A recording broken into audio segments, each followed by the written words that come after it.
নমস্কার বন্ধুরা, আমার নতুন একটি ভিডিওতে আপনাদের সবাইকে স্বাগত। আমি আজকে নিয়ে এসেছি কাতলা মাছের রেসিপি নিয়ে। ভিডিওটি আপনারা দেখতে থাকুন। আমি কড়াইয়ে গরম তেলের মধ্যে একে একে মাছগুলোকে ভাজার জন্য ছেড়ে দিলাম।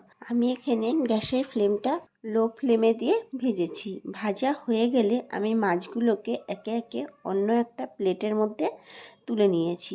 এরপর আমি ওই একই তেলের মধ্যে গোটা জিরে, শুকনো লঙ্কা, তেজপাতা এবং গোটা গরম মশলা ফোড়নে দিয়ে দিচ্ছি। এরপর আমি দেড়খানা মাঝারি সাইজে পেঁয়াজের কুচি এবং একটা টমেটো কুচি দিয়ে দিচ্ছি। আর দিয়ে দিলাম স্বাদমতো লবণ এবং হলুদ।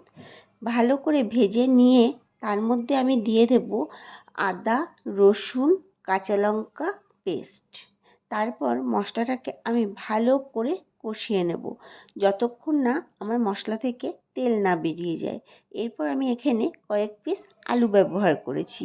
আলুগুলোকে ভালো করে কষিয়ে নিয়ে পরিমাণ মতো জল দিয়ে দিলাম।